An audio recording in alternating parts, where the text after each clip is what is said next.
So you kind of like learn what's going to be legitimate and what's not. And there's so many things that I now turn down that the old me would have said, oh my God, but that's going to be a great opportunity, great exposure. Like that doesn't exist. You expose yourself.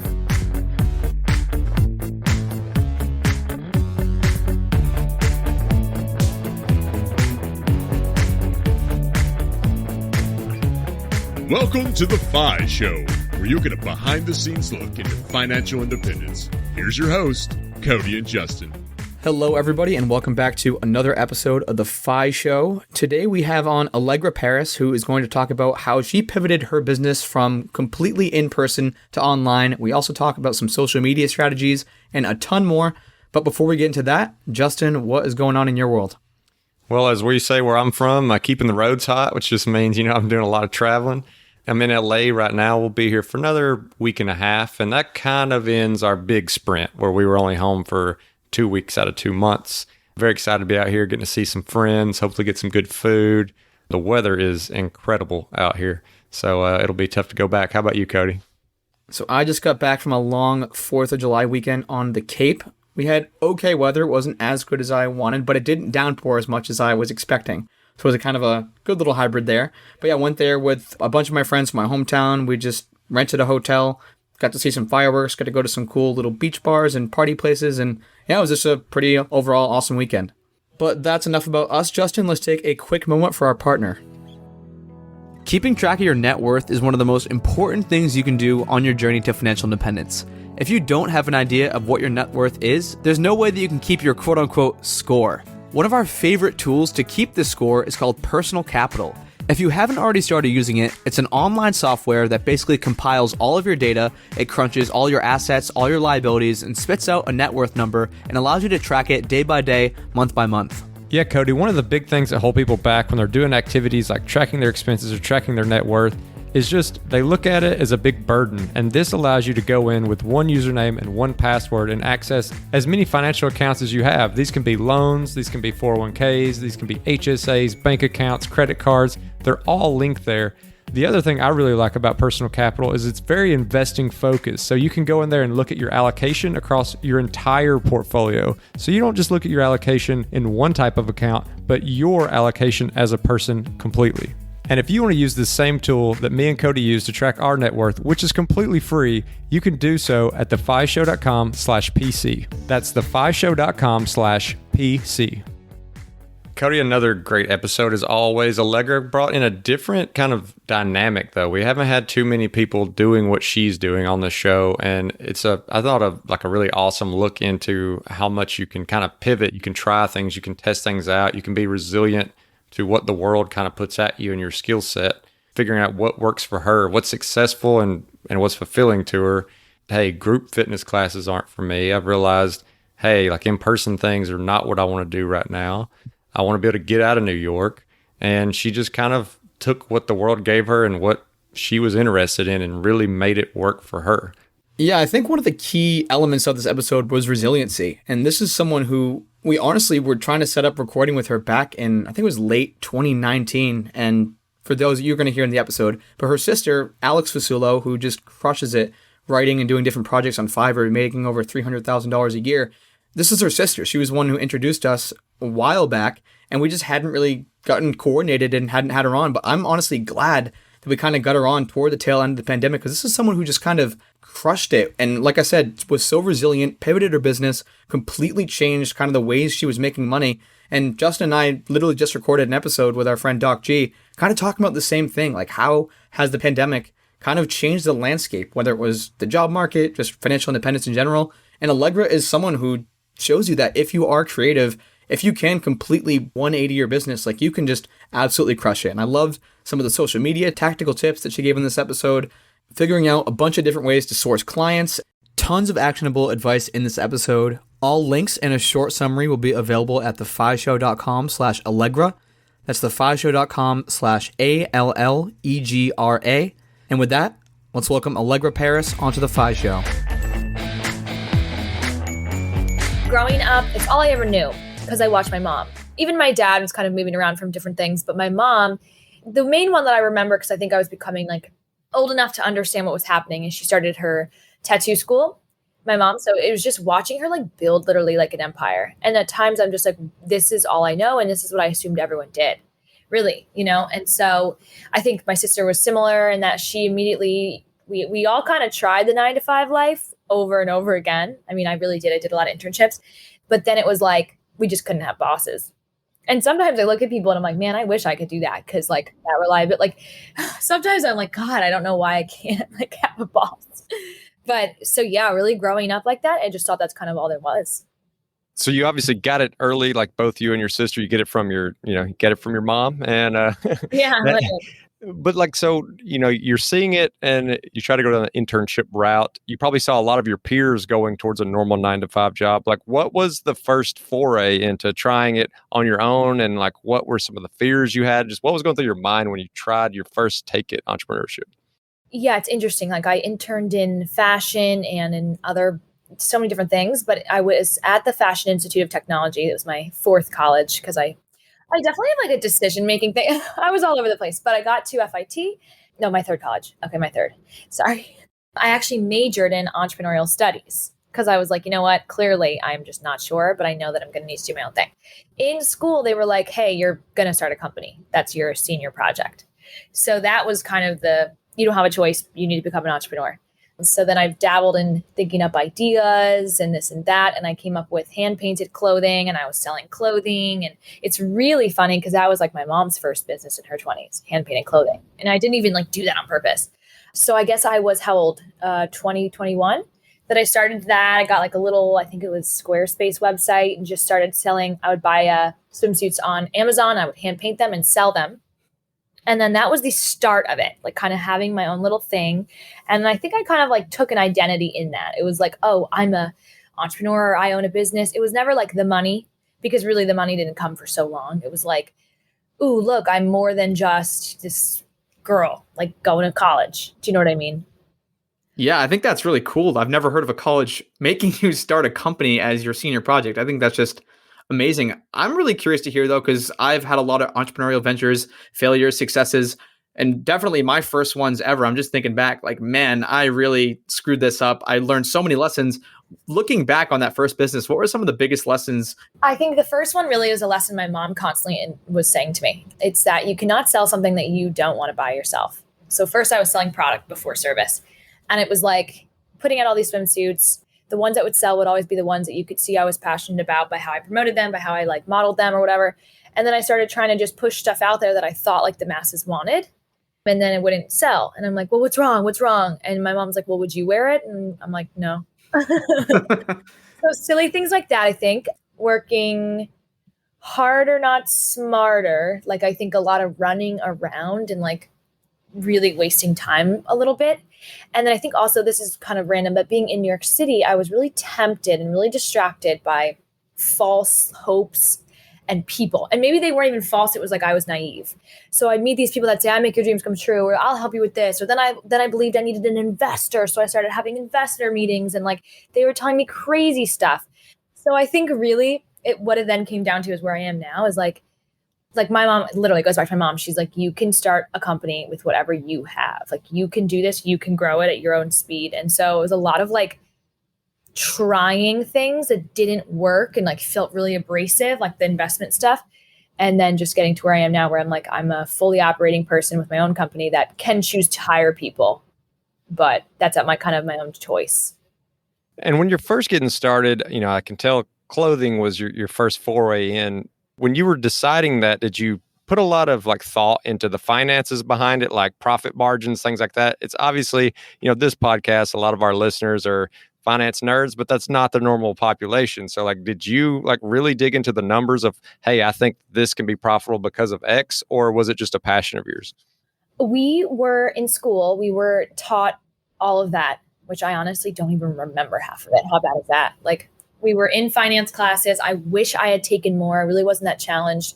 It was just like your typical profit and loss. So then, yes, back then it was like, oh, if I spend this and this and this. Then it got to the point where I realized like with a clothing brand, you need a lot of money. I mean, you just do, because now we live in the world of influencers, so I dabbled in trying to send influencers product, and then where's the return there? And then I didn't think enough into the money side of things. Fast forward now, I've kind of pretty much dissolved the clothing for now. but I always consider it not really like a failure because I broke even.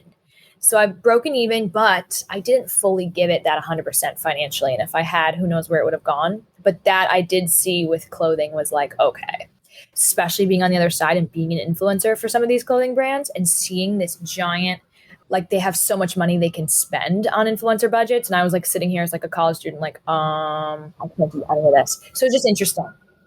So I'm going to pull a quote that I read in an interview you did with Maxim, and I think this kind of ties perfectly into what you're talking about right now. And you said, "I learned that when you try to force something, it won't work. What you do must be authentic and genuine to you." And I think this just ties in perfectly with what you're talking about, like kind of letting go of the clothing brand, chasing your passion, being a personal trainer in fitness. Could you kind of talk about how that quote has like shaped you and your business? Yeah, that for me, because I'm like a really bad liar. It's just like, my mom's like, that's a good thing. I'm like, whatever.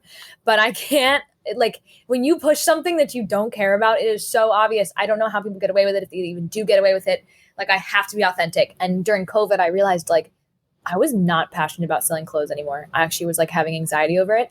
And the only thing that would make me feel better, like, during such a weird, uncomfortable time, was when I would FaceTime my clients, and they would also be going through a weird time, and they'd say, like, hey, you know, our session really made my day today. Like, I really feel good. And that was like, okay, the golden ticket. Like, look, I'm actually helping somebody like mentally. And then the money just kind of comes from there. And because I think I was more genuine about what I was doing too, you know?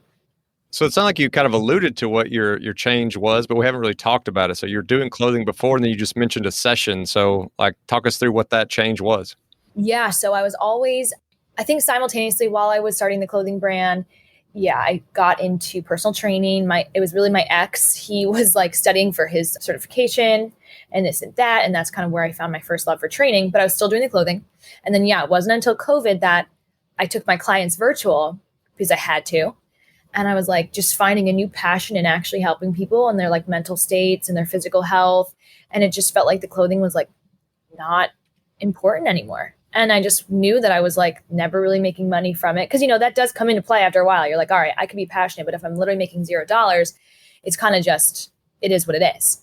And then getting rid of it and dissolving it out kind of has just been so nice, like mentally. And now I focus more on just literally helping my clients every day and through their virtual sessions.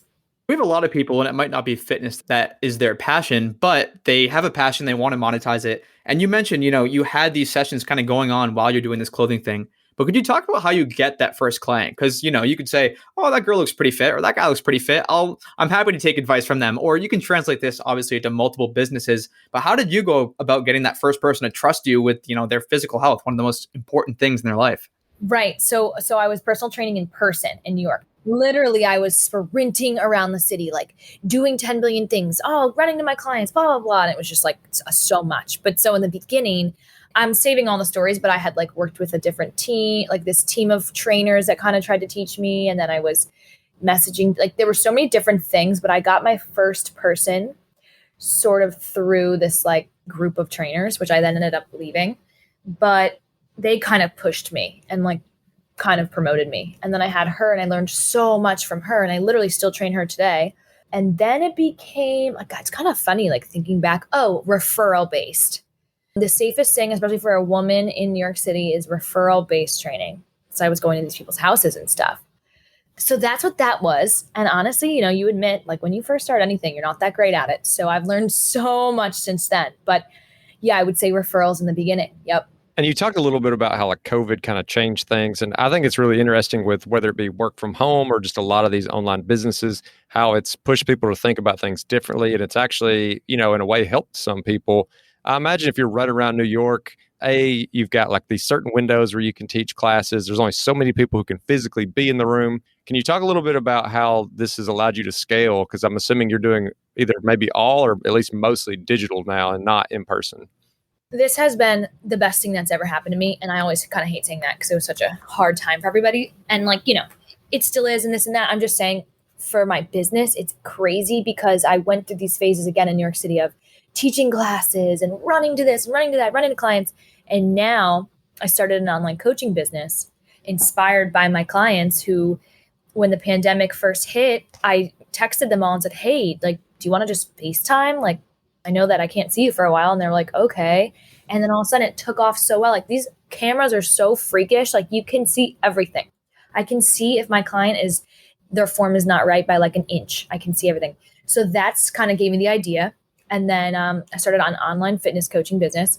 And that's the first thing I've been able to actually really scale, which is amazing because that's when I had all those investor meetings like a long time ago, that's all they said, like scalability. And I was like, shut up. Now I'm like scalability. And it looks like just from checking out your social media profiles, I mean, you've done a phenomenal job at growth. Is that kind of how it always started? Like, did you say, okay, I need to build up my Instagram, I need to build up YouTube, TikTok, whatever avenues you might be using? Or did that come later? I'd kind of love to hear the strategy and how, some of our listeners might be able to take home those pieces of advice in their own business. So that came way later because of my sister. She literally forced me to start doing it. She's like, you are just out of your mind, that you are not on all these platforms.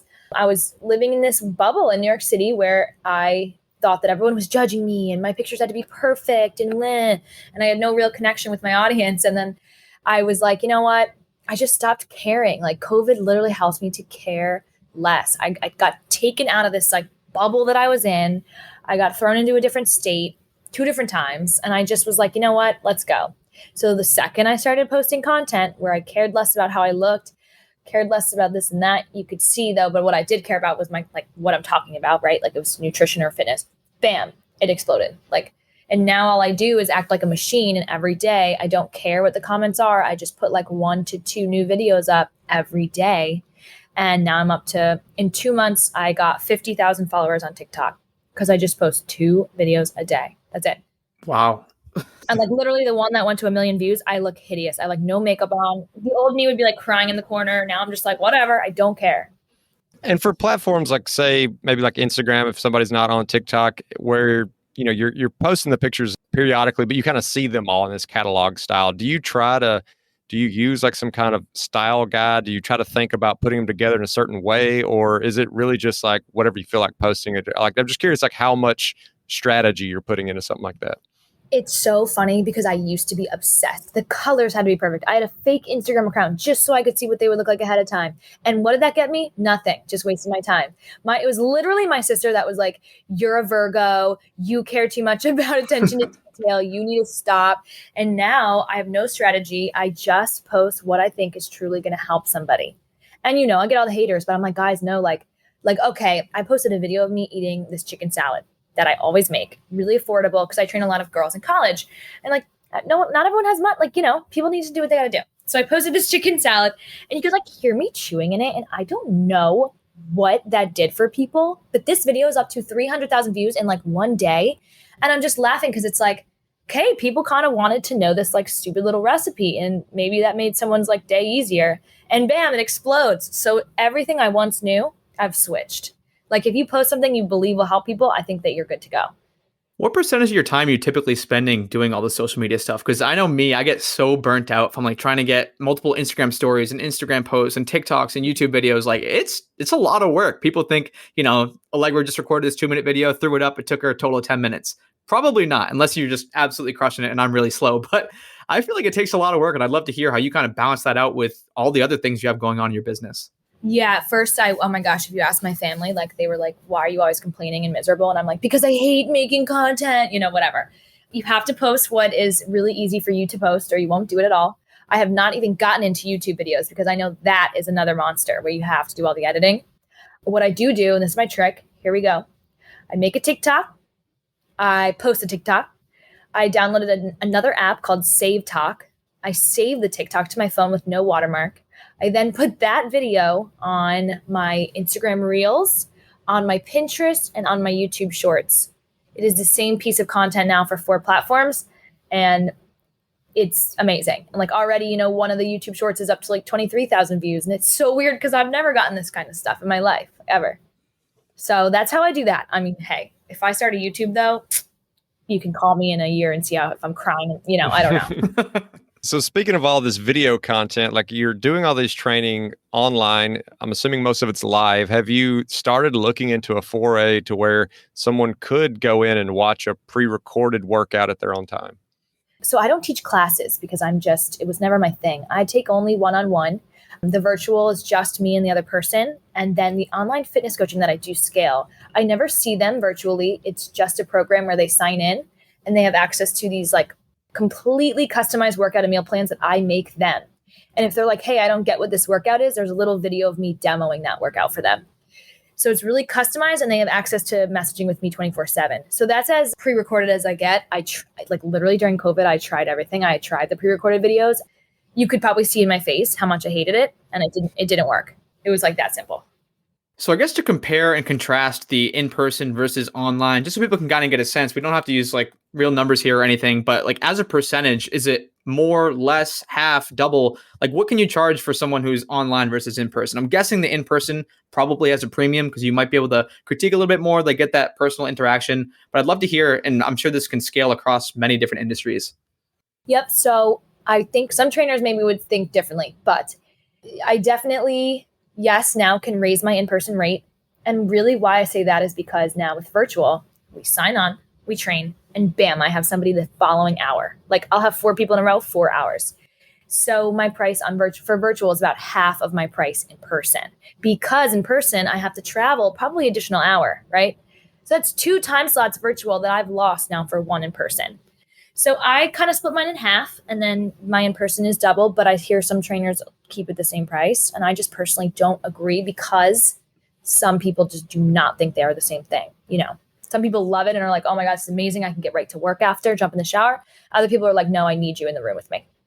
And if you're doing 4 hours, like back to back to back, like physically, like for you to keep up, I mean, like, are you just kind of like doing some of the things with them? It's not like where you're doing the exact same workout with them. You're just kind of watching them and critiquing. Cause I'm just, I'm thinking through my head, like if you're doing this 4 or 5 hours every day, it just seems like it would be a grind on the body. No, I would die if I had to do with them. Yeah, no. So first of all, when I'm very serious about my one-on-one and I want them to know I'm watching their form and they want to know. That's why they pay me this money. They want to know I'm literally staring at them the whole time. So no, they do not want me doing the workout with them. What I do is demo each move quick. So I'll jump on the ground, show them everything, and then I'll sit back down and watch them.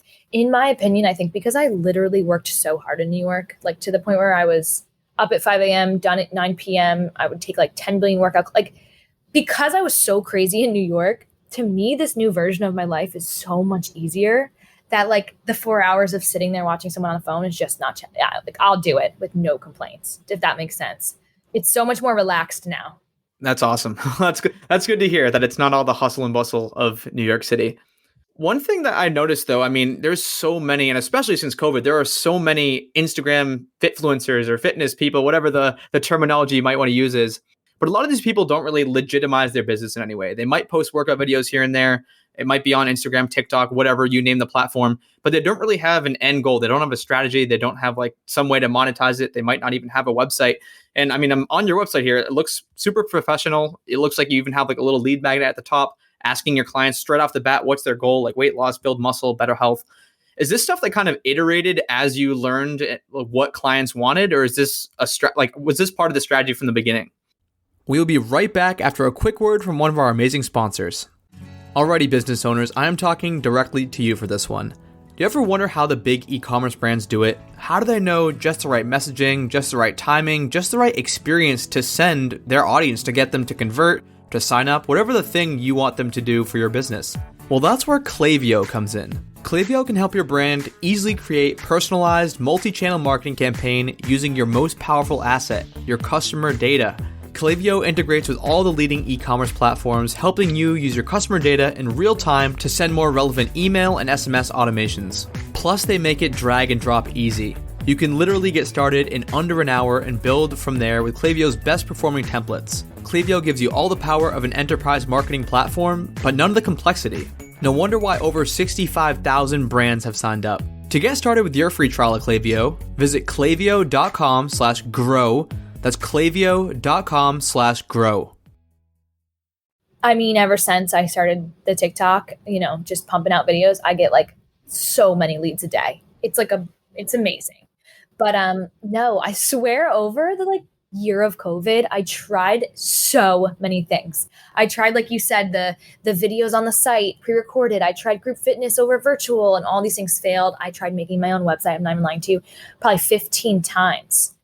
And I make it, but I would hate it because I made it.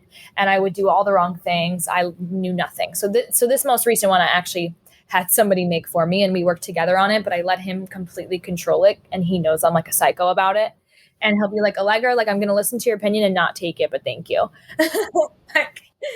So I would say this is a compilation of literally all the times I failed. And I'm only recently had this new site, I think now for 3 or 4 months. And it's been amazing. And not only the website, Allegra, but it looks like you also have an app. I'd love to kind of hear how difficult that process was and what made you want to go that route, because that seems like another thing that just makes you stand out from the competition a ton. Well, really, it's my only thing I sell is the app. It's the online fitness coaching. It's just through an app. It seems like I have all these other things going, but I've finally kind of simplified, and that's why I'm so happy just doing this one thing. And so the Allegra Paris Fit is online fitness coaching with me. It's through this app. So it's actually a personal training software that I did not have to create. And there's a tech team behind it, which is amazing. Because again, I tried all these things on my own and failed miserably, So finally I'm like, maybe I should just actually get some help. And so I bring clients on through this app. Now, when they log in, it kind of looks like my own app, like, oh, it's her app, but really it's kind of a software with just my logo on it, which is great. I'm happy with it. And that's where they can access their personalized workout plans and meal plans, then message me 24/7 through the app. Now, I've heard you talk about kind of New York a few times, like in a past tense. And I'm curious, with COVID, obviously a lot of people have been able to relocate, work from wherever they want to. Is that another part of this journey where you were able to leave New York and the costs that come with it? Because now you're just teaching everything virtual. It doesn't really matter where you're located. It's been insane. I would say leaving New York was so I'm here right now. My apartment is up. The lease is up in July, and I will be moving to Miami. What actually ended up happening, it's a really strange story, and I won't go into detail, but I ended up dating a guy and moving, he lived in North Carolina. And all of a sudden it was like this, haha, you should move here. And I was like, haha, no. And literally everything goes into lockdown, and I end up staying in North Carolina for 11 months. Because he had a huge home, I had tons of space, and I had a gym to freaking film all this stuff in. I mean, it was like I was so happy. And I was out of this small box that is my apartment. And it opened my eyes, because I spent so much time alone and in quarantine, and I could film. And all of a sudden I was like, maybe I can leave this hustle and bustle life that really was like a hamster on a wheel. I wasn't making a lot of money. I was freaking kind of unhealthy, because I was just running around, not even just so many things. I opened my eyes so much. So now coming back to the city, I'm like, I don't know if I want this life anymore. I would rather go to a warm environment where my parents just moved to Florida and spend a little bit less and take care of my body more. I've just opened my eyes. As I've grown into this role as a nutrition coach as well, I've also taken care of myself better. You know what I mean? It's it makes sense. One thing we haven't really chatted about, and so we've kind of talked about how AP Fit is now your bread and butter, online coaching. You're bringing clients in through all these various platforms, Instagram, TikTok, maybe YouTube in the future, who knows? You kind of shut down the clothing line. Sponsorships and working with brands. It seems like, especially this past year, and it seems like this past year was just magic for you, Allegra. You have just, some of the names that you've been working with are massive names in the industry, like Theragun, Technogym, is it Bandier? Is that how you say it? Yep. And all these, I see these companies sponsoring big podcasts I'm listening to, and it's for those people who might not be at that level, we'll kind of work our way up from some of those early sponsorships, because I know there's just so many garbage companies out there who will reach out to people who are, who might have 2,000 followers on Instagram, hey, wear my stuff or whatever, promote my product. And it's a bad deal all around. It might not be the right fit. It might just be kind of a shady company. What was kind of your first dealings in the sponsorship brand deal arena? I think in the beginning, they'll try to say, they'll try to ask for more than, they'll ask for a lot and not pay a lot type thing. And you're just trying to get in. So you do that anyways. So I was doing a ton for brands. I wasn't getting paid at all. Or, you kind of have to I don't know if it's pay your dues, but you're just learning the ropes, I guess. So I did a lot of that. And then it kind of came down to it where I was making enough in other areas of my life. And fortunately, influencing is not my only job, and I would never let it be my only job. But I was able to say, hey, sorry, I only do paid jobs. And that was the best thing I could do for myself, because then I could just, if I knew they were paying me, even if it was a small amount, I was so much more focused, ready to go, to, designate so much time to the job.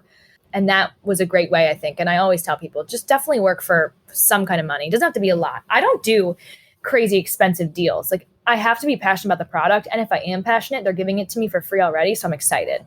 Stuff like that. That's something I've actually been helping my sister with, because she'd always agree to free stuff. And then she's like, wait, I don't have time to shoot this or whatever. And I'm like, should have been paid. The time would just appear. You just have the time all of a sudden.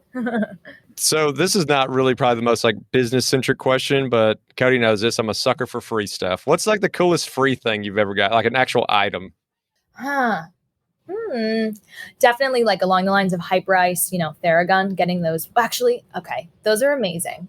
But Technogym sent me a entire weight rack from their personal line, because they knew I was in love with it, because it's like shiny and like mirrored and white. This thing is so freaking expensive. I remember it arrived and it was so heavy and so crazy. Like, I couldn't believe they sent it to me. So yeah, it was like a dumbbell rack, but it looks like a piece of art. It's so beautiful. I love it. So at this point, you're not doing things unless you're getting paid. Totally respect that. It would just be such a hassle if you're saying yes to every clothing, fitness, nutrition company that wanted you to promote their stuff. But what's kind of a good threshold? Let's say someone has, I don't know, 2,500 or 5,000 Instagram followers. Like, what is that yes price point? Is it $50, $100, $500? I honestly have no idea. I would say there's like two different versions, though, because if you do really, really want the product, it's always fine to do something for free. If you're just going to do, my thing is like, I'll post a story. If they just want to send me a goodie bag, whatever, okay, I am so happy to push up a bunch of stories. If I like the product, I have to be genuine. And then the other side of things, okay, if you are considered a micro influencer, I think you're just like in the 1,000 to 10,000. I'm not sure. I think maybe I was doing in-feed posts for even like, $200, maybe more, maybe 500. Stories, maybe like $100 for like 2 or 3. I don't know. And then I would say that really just doubles kind of within each span of followers. But it's funny because some companies will be like story slides, and slides are inside a story. So if you agree to 2 stories, that's 6 slides. Like, you're like, wait, what? But let's see. I think even now, so if you had maybe 20,000 to 40,000 or 50,000, you could do like maybe 800, 900, 1,000 per post.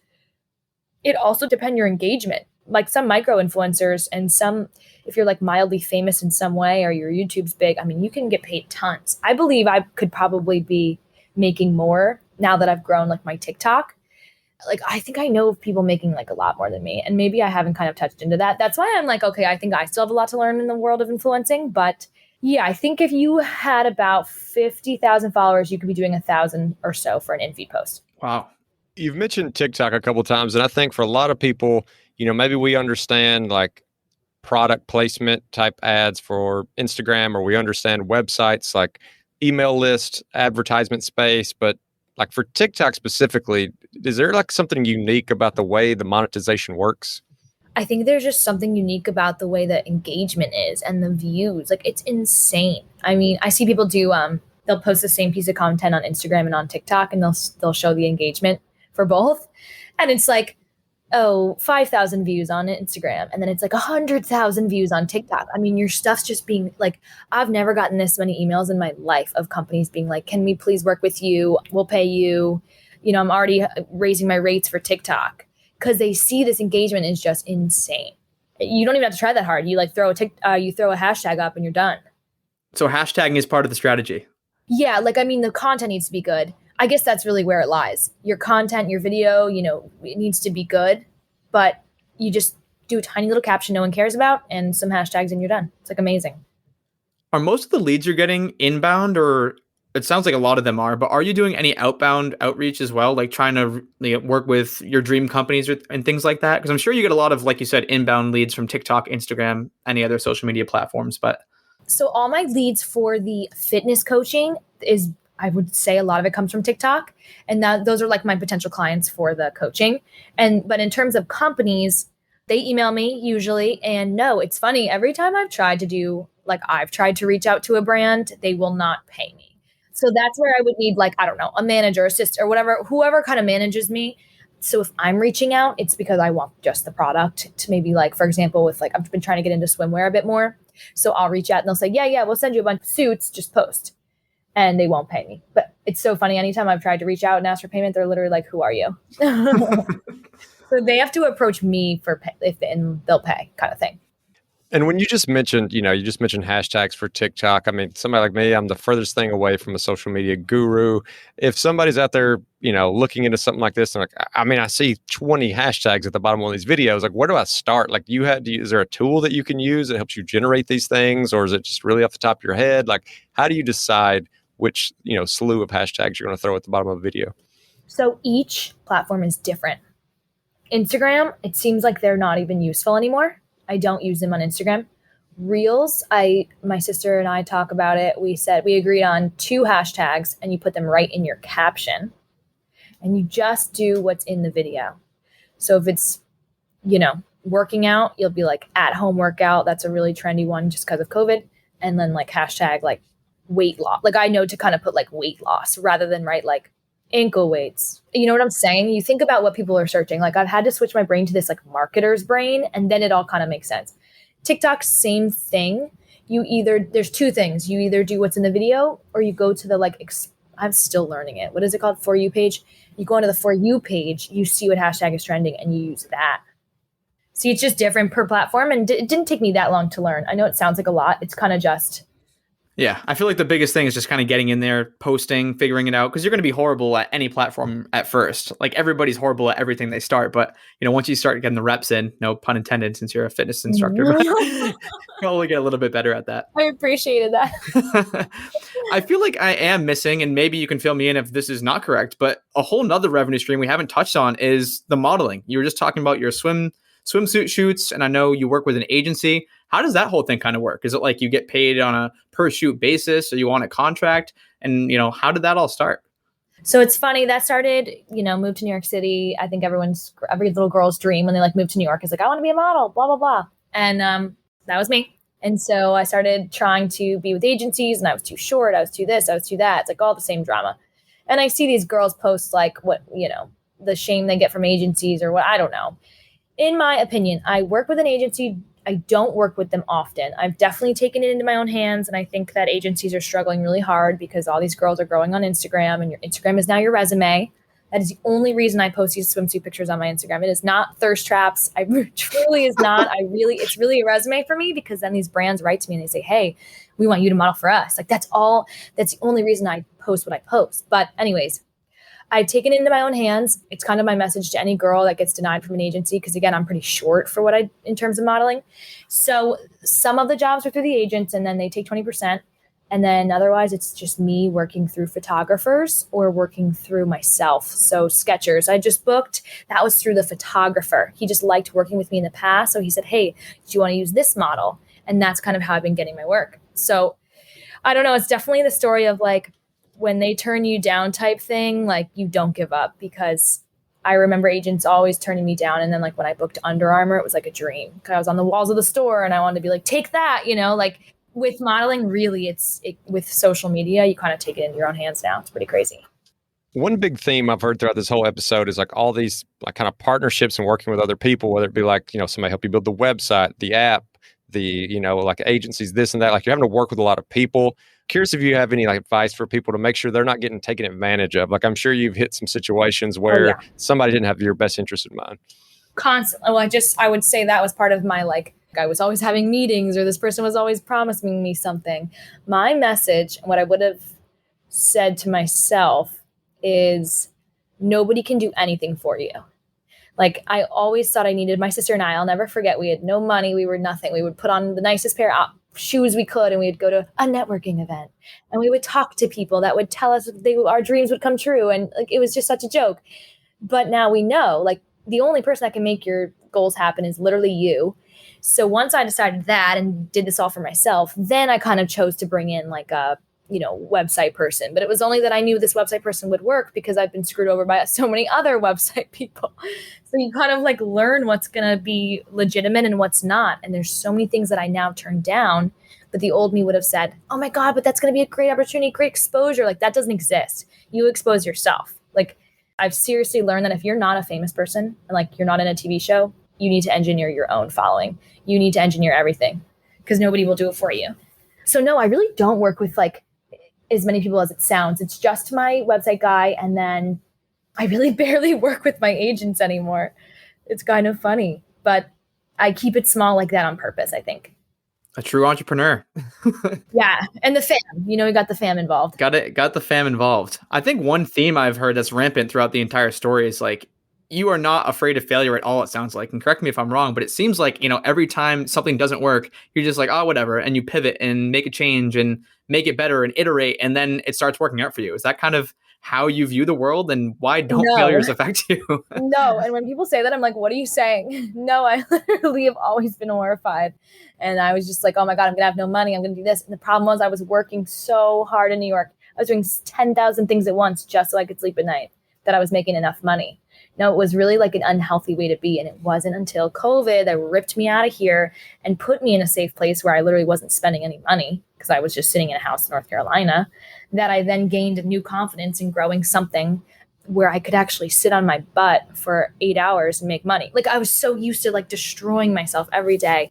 So I think the confidence came from becoming successful at something and not actually working as hard as I thought I had, like physically as hard as I had to, I guess, if that makes sense. Putting all my work together finally, like everything that I've learned together. I think one interesting thing, and this is not really a question as much as it's like a statement, with this being a financial independence podcast, like, would you just mention COVID pulled you out, put you in this house in North Carolina where you didn't have the expenses, and that made you feel like comfortable enough to kind of take a little bit more of a leap. And a lot of our, listeners, we've talked to them over and over again about how, you build this financial cushion, you have that independence to do what you want to, and it opens up a lot of doors, because now you're not doing everything from a conservative standpoint. You're not sitting there saying, man, like I would love to try that, but the risk of if it goes wrong, like when you remove a lot of that risk and that fear because you have a good financial base, it just opens up a ton of options for you. And that's been me post-COVID, literally. It was like I got like some doors actually open. I wasn't scared for once. I mean, it was not like a healthy way to be, but it was kind of the only way I knew. And I know I mentioned this at the beginning, but it just seems like in terms of like media mentions and press, you've been blowing up lately. You and your sister both, actually. Are you guys like coming at this tactically with a strategy? I saw you were mentioned in like Forbes. I mentioned the Maxim interview earlier. Like, those are some big name companies that a lot of people would love to have a chance to get interviewed by. Is this a strategic thing? Is it just good luck and you're kind of doing your thing and people are coming to you, or what does that look like? I would say like my sister's such an insane powerhouse, like where it's literally frightening that she's up at 6 a.m. She's not done working until 8 p.m. She's kind of the one that's been so pushy with me to just I almost look at it like she's climbing up a mountain and I'm like hanging from her belt, like holding on, like just going with her. Like, she's amazing. And with a lot of the press, she's written it for me because she's an amazing writer, as you guys know. So I think we kind of just teamed up. The good thing from being in the city is my, like, I would say like the connections I did make, that it's really who you know. I mean, it's always been who you know for all this stuff. So did I happen to know someone here and there? Yeah. Did I message them? Was my relationship with them really strong? Do I have a sister that knows how to write a really great article? Yeah. But I'm not afraid to say any of that. I think, again, I'm not a famous person, right? So it's like I have to have these tools to get myself onto the next level. And that's another thing I wish I would have told myself, is it's like, it's just who you know. So I think it's definitely like she'll try to say, oh, Allegra, you've done some of it. No, she's literally done so much for me. And I think I just put in the work, because I kind of went through like it's funny because it's like I went through such a strong past few months for my business because I was going through such a hard breakup, like leaving North Carolina. So what's funny is like what came out of that was me working so hard to just like grow, because I was like, I'm so upset. So I don't know. I feel like it's necessary to say, because I think that a lot of people go through this stuff and don't kind of say that out loud. But between just how hard she and I worked together, kind of being alone in a house in Florida, like that's kind of what it produced. And just knowing who you know. And, through your story, it feels like you're kind of fairly recently, like really hitting your groove, like where things are really taking off. You really feel comfortable with where you're at, with the classes that you're doing, the platform, like, out of all the things where you've had to iterate, you feel like you're in a really good place. Are you starting to think about like the next iteration or the next change? Or you're like, hey, you know what? Like, I just kind of want to enjoy this for a bit because I feel like I've really figured something out. It's a mix of both, because I'm scared to move to Miami. I'm leaving my friends and stuff, but I want to start a YouTube and I want to have a bigger apartment where I can film. which maybe would take me to new heights. I want to learn how to scale my business now because all of a sudden I'm getting all these leads from TikTok, like a lot. And I literally don't know what to do with them. I like write to these people and I'm like, hi, I don't know how to sell anything. Sorry. So I have steps in that regard, like, do I hire someone to help me? And I think where I'm different with my sister, she loves like just climbing. Like she is just loving that. Whereas I actually like feeling good and just making money. Like, cause for so long I wasn't, that I'm like, okay, I can just like sit down and have a glass of wine for a second. And that's been feeling really nice to have like some consistency and money coming in and this and that. But yeah, so I think it's like a mix, right? So it's like, I'm enjoying chilling, but I'm also like slowly climbing my way up, just seeing what's going to come next. Well, definitely excited to kind of follow the journey and see what's next for you, see what other crazy press articles come out with Allegra Paris in the headline. For those who want to follow along with what you're doing, I mean, you've mentioned a few things that you're doing here. It seems like most of it's kind of funneled into the AllegraParis.com, the AP Fit. Where are some of the best places where people can kind of get in touch and follow along? Well, the good news is everything that I do, all my handles are the same. It's literally at Allegra Paris for everything that I do. The website's AllegraParis.com. My TikTok is getting crazy. If you guys want to hear me eat chicken salad, go like on my TikTok. But the goal is, doing a big YouTube soon. So that's where hopefully you guys can find me. Well, Allegra, thanks so much for coming on the show. It's really cool to hear your full story, like how you started, all the iterations you've had to make, how COVID, you actually took that and turned it into a positive. So appreciate you coming on and just sharing your story with us. Thank you so much for having me. And as always, if you want to check out our Facebook group page, you can do so at thefishow.com/community. And we always appreciate those 5-star reviews. They help us get great guests like we had today. And if you're interested in supporting The Fi Show, you can do so by checking out some of our partners over at the resources page, which can be found at thefishow.com/resources. And thanks for listening.